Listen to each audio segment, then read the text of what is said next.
맨날 그 뛰어난 연기력으로 이렇게 말씀을 전해주시는 강도사님과 사모님과 선생님들에 비하면 아이들이 참 듣고 있기 힘들겠지만 아이들 잘 들어주세요.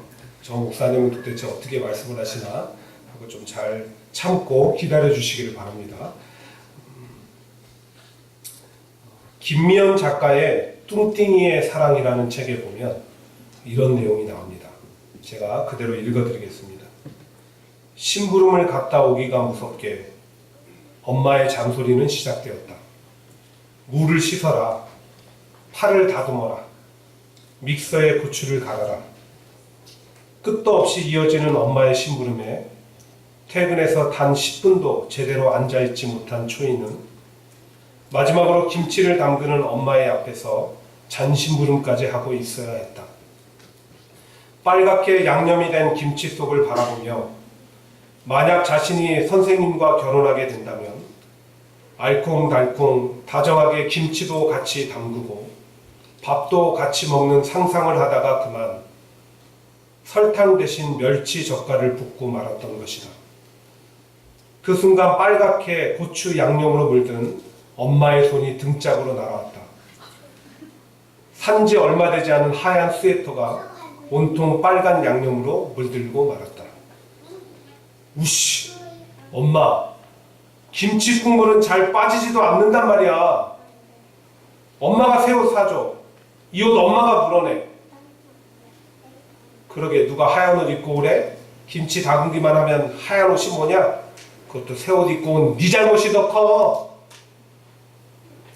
엄마 이러면 안 되지. 엄마는 딸이 안쓰럽지도 않아? 퇴근해서 온 딸이 쉬지도 못하고 엄마 일 도와주는데 엄마 정말 내 친엄마 맞아? 여러분들도 아마 철없던 시절 부모가 내 부모가 맞나? 우리 아빠나 엄마가 내 친아빠 엄마가 맞을까? 그렇게 한 번쯤 의심해 보았던 적이 있었을 것입니다. 언제 어떤 이유로 그랬습니까? 바로 제가 읽어드린 그 글 속의 주인공 초이라는 그 자매처럼 내 마음에 서운함이나 속상함이 찾아왔을 때 우리는 그랬습니다. 그래서 사실관계는 분명한데 그저 내 생각과 감정에 이끌려 의심하고 분노하고 혼자서 소갈이했던 그런 시절이 있었습니다. 오늘은 부활절입니다. 지금으로부터 약 2000여 년 전에 우리를 위해서 십자가에 달려 돌아가셨던 예수님께서는 무덤에 머물러 계시지 않고 3일 만에 부활하셨습니다. 네. 부활하셨습니다. 네. 바로 오늘 다시 살아나신 거예요. 그리고 우리는 그 부활의 주님을 만나면서 기뻐함으로 예배하고 있는 줄 믿습니다. 이것은 그 누구도 부인할 수도 거부할 수도 없는 사실입니다. 성경과 역사를 통해서 증명되었고 많은 사람들의 입을 통해서 증언되었기 때문에 그렇습니다. 실제로 바울은 고린도전서 15장에서 성도들에게 예수님의 부활에 대해서 말을 하면서 이런 얘기를 합니다. 장사 지낸 바 되셨다가 성경대로 사흘 만에 다시 살아나사 게바에게 보이시고 베드로죠. 후에 12 제자에게와 그 후에 500여 형제에게 일시에 보이셨나니 그 중에 지금까지 대다수는 살아있고 어떤 사람들은 잠들었으며 그만큼 예수님의 부활은 역사적인 사실이고 또 부활하신 예수님을 만나고 경험한 이들이 많았다는 것입니다. 그래서 저는 오늘 부활절 설교를 준비하면서 내가 언제까지 이미 살아계신 분을 여러분 살아나셨습니다, 살아나셨습니다 라고 앵무새처럼 반복하는 설교를 전해야 할까요? 정말 그럴 필요가 있을까? 이렇게 한번 스스로 의문을 던져보았습니다. 그리고 제가 찾은 답은 그럴 필요가 있다였습니다. 왜냐하면 안타깝게도 오늘날 수많은 사람들이 아니 심지어 예수님을 믿는다는 성도들조차 부활이라는 역사적 사실과 수많은 증언에 상관없이 지극히 개인적인 생각과 감정에 이끌려 예수님의 부활을 받아들여지지 못하고 의심하며 살아가고 있기 때문입니다. 이해되지 않는다, 믿어지지 않는다라며 부활 자체를 수용하지 못하고 있기 때문에 그렇습니다. 그 결과 마치 마음의 서운한 생각과 감정으로 부모를 의심할 때 자기 자신의 마음이 가장 괴로웠듯이 예수님의 죽으심과 부활이 전해주는 그 크신 사랑과 은혜를 누리고 체험하지 못한 채 그분과 동행하며 누리는 기쁨을 체험하지 못한 채 홀로 그렇게 괴로운 마음으로 사는 사람들과 성도들이 참 많습니다.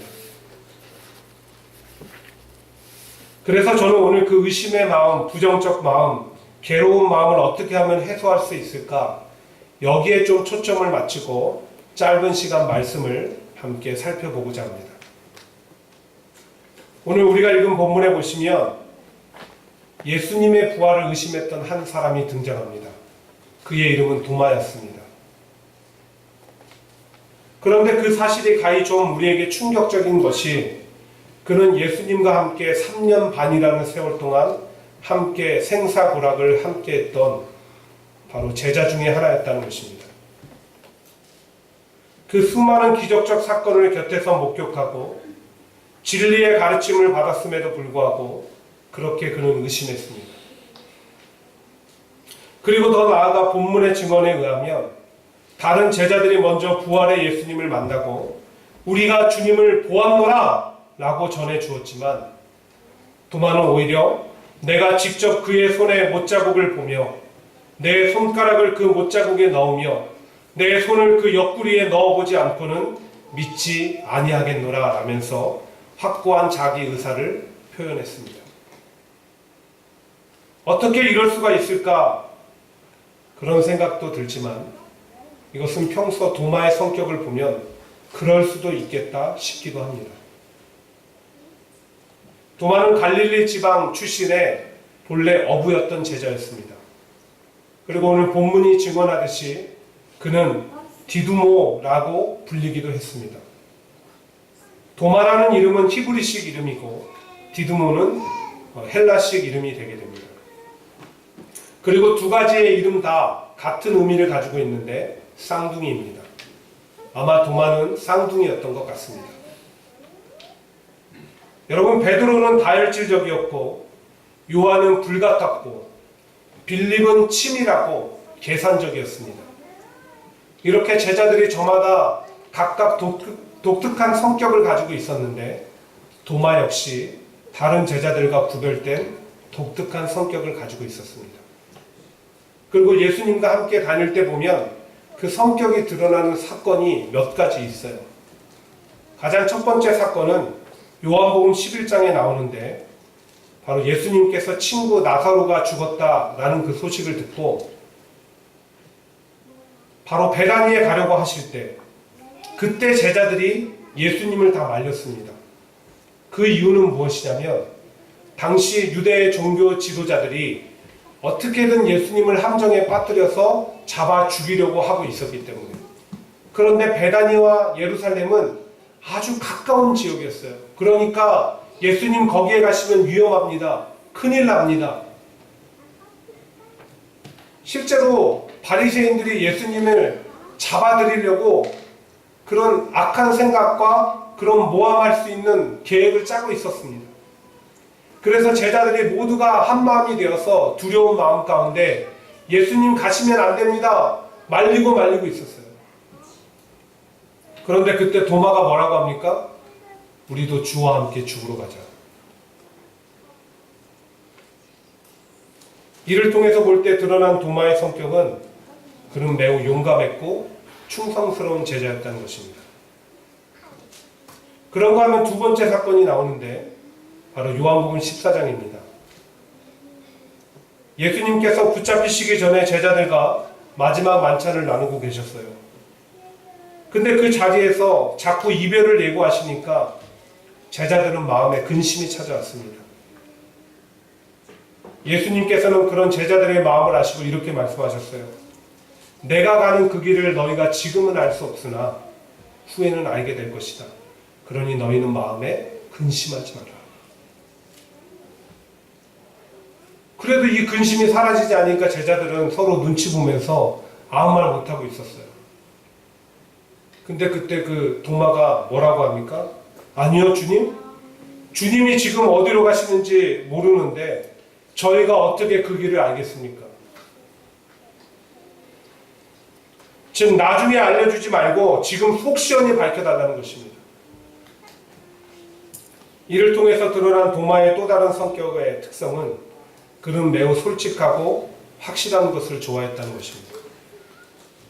그래서 도마는 늘 이렇게 질문도 많고 따지기도 좋아했습니다. 여기까지만 봐도 도마가 예수님의 부활 소식을 듣고 내가 직접 그분의 손에 있는 못자국을 보고 내 손가락을 그분의 못 박힌 곳에 찔러보고 내 손을 그의 옆구리에 넣어보기 전에는 믿지 못하겠다라는 그 말이 이해가 되지 않습니까? 도마는 그런 성격이었습니까? 그런데 그런 도마의 성격을 누가 잘 알고 계셨을까요? 예수님이 잘 알고 계셨겠죠. 그래서 예수님이 여드레 곧 부활하신 만 일주일이 되었던 그날 도마를 찾아오셨습니다. 그리고 도마에게 이렇게 말씀하셨어요. 내 손가락을 이리 내밀어 내 손을 보고 너의 손을 내밀어 내 옆구리에 넣어보라. 그리하여 믿음 없는 자가 되지 말고 믿는 자가 되라. 여러분 그 다음이 상상이 되십니까? 도마가 아마 떨리는 마음으로 조심스럽게 자기의 손을 더듬어 예수님의 손을 만져봅니다. 또 그 옆구리를 만져봅니다. 주님이 고난당하시고 못 박히신 흔적이 자기 손길에 느껴집니다. 정말 짧은 시간이었는데 마음에 감동이 몰려옵니다. 도마의 속에서 뜨거운 것이 막 올라오는 거예요. 그리고 도마는 곧 자기도 모르게 이렇게 고백했습니다. 나의 주님이시오 나의 하나님이십니다. 더 이상 의심 없는 누구보다 확실한 믿음을 도마가 소유하게 된 거예요. 마음으로 믿고 주님을 진정으로 삶의 주인으로 모신 고백인 것입니다. 그렇게 도마는 그날 이후로 평생을 주님을 위해서 주의 복음을 전하다가 인도에서 순교하게 됩니다. 그런데 오늘날 교회 안팎에 도마처럼 매사에 분명한 것을 좋아하는 그런 타입의 성격을 가진 분들이 많이 있습니다. 그래서 증명되지 않는 것은 잘 믿지 않습니다. 그렇다 보니까 신앙을 받아들이는데도 신앙생활을 하는데도 어려움을 겪습니다. 그러나 이런 분들은 장점이 있습니다. 도마처럼 마음으로 깊게 받아들여지고 머리로 이해가 되면 누구보다 충성스러운 예수님의 증인이 된다는 것입니다. 그런 분들에게 오늘 부활하신 예수님과 도마의 만남이 커다란 소망의 메시지가 되는 이유가 무엇입니까? 살아나시고 지금도 살아계신 예수님은 우리의 삶 속에 우리의 삶의 자리에 찾아오신다는 것입니다. 늘 함께하고 계신다는 거예요. 여러분 신앙이라는 것이 그렇습니다. 믿음이라는 것이 그렇습니다. 사실 하나님도 예수님도 인간과 세상 만물을 창조하신 창조주이시고 위대한 신이신데 어떻게 그런 분들을 인간의 언어와 논리로 다 담을 수가 있겠습니까? 그래서 가장 좋은 방법은 말씀 속에서만 머물러 계시지 않고 오늘도 우리를 찾아오시는 하나님, 우리가 함께 계시는 예수님을 내가 삶 속에서 경험하고 체험하는 것입니다. 사랑도 마찬가지 아닙니까? 사랑의 존재를 의심할 사람은 한 명도 없습니다. 그러나 그것을 언어와 논리로 증명하기는 어렵습니다. 한다고 해도 가슴으로 그 사랑이 느껴지지 않습니다. 그렇다고 사랑이 없다라고 부정하는 어리석은 사람은 없습니다. 이유는 무엇입니까? 경험을 통해서, 체험을 통해서 사랑이 무엇인지를 알고 있기 때문에 그렇습니다. 마찬가지로 예수님은 그렇게 우리 삶에 찾아오십니다. 이유는 경험하고 체험하여서 도마처럼 믿음 없는 자가 아니라 오늘도 믿음 있는 자로 살아가게 하고자 하시기 때문에, 마음의 무거움이 아니라 주님과 함께 걸어갈 때, 함께 살아갈 때 주시는 기쁨과 평안을 누리면서 살게 하고 싶으셔서, 그래서 오늘도 우리를 찾아오시는 거예요. 실제로 신약 성경에서 예수님의 모습은 많은 사람들이 예수님을 찾아오기도 했지만 먼저 찾아가시는 경우도 참 많았습니다. 그렇게 찾아가서 당신이 누구인지 알려주셨고, 때로는 역사적으로 또한 자기가 배운 것 때문에, 전통 때문에 왜곡된 시선을 가지고 있던 사람들에게 그 시선을 바꿔주셨습니다. 먼저 찾아가셨어요. 사마리아 우물에 상처 많은 여인을 먼저 찾아가셨고, 나무 위에 삭개오를 찾아가 부르셨습니다. 깊은 절망 속에 빠져있던 38년 된 병자를 먼저 찾아가 주셨고, 세리 마태를 찾아가 부르셨습니다. 나사렛에서 무슨 선한 것이 나겠느냐라고 왜곡된 시선을 가지고 있던 나다나엘을 찾아가서 그의 시선을 바꿔주셨습니다. 그리고 살아계신 예수님은 지금도 찾아가 절망 가운데, 고통 가운데, 좌절 가운데 빠진 이들을 만나주시고 위로하여 주십니다.